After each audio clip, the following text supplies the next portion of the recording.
հայ ազգի ողբերգությունը դրա մեջ է, որ կան ցավոք սրտի տենց մարդիկ, որ իրանց համար ասֆալտը ավելի կարևոր է, քան ասենք հայրենիքը, քան մարդկանց կյանքերը։ Հասկանում եք, որ Նիկոլ Փաշինյանն էլ ասում է, կաշառքով եք բերել։ Լուսնե ջան, ես ինչ եմ ասում Նիկոլ Փաշինյան, դու կարող ես այս ազգը անինքն ասել։ Նիկոլ, որ մեկը գա հեռը քեզնից, Աստված պահպան երեխեքիդ, որ մեկը գա քո երեխուն սպանի։ Քեզ պետք է փող տան, որ ասեն գնա իր դեմ պայքարի։ Ատակարակը դու քո ջեբիդ փողը կանես կծախսես, ոտով կետած կպայքարես այդ հրեշի դեմ, ով որ քո երեխուն սպանել է։ Արա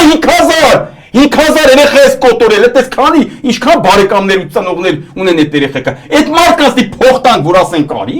Արի գնա Նիկոլի դեմ պայքարի, չէ, հասարակ բան, Լուսնե ջան։ Դու մարդկանց հայրենիքը ձեռներից խլել ես, Արցախը ձեռներից խլել ես, ասես Արցախը երբեք մերը չել է։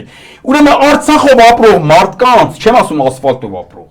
Արցախով ապրող մարդուն դի փող տաս, որ հելնի այդ չարիքի դեմ պայքարի արա։ Փող առաջարկես այդ փողը կողի հետևդ կներեք, Լուսնե ջան։ Կասի չհասկացա արա։ Իմ տունս խլելա, հայրենիքս խլելա, գերեզմանն ես պղծելա, դու ինձ փող ես տալի, որ ես գամ իրա դեմ պայքարեմ, չէ։ Տրամաբանություն չկա, էլի Լուսնե ջան։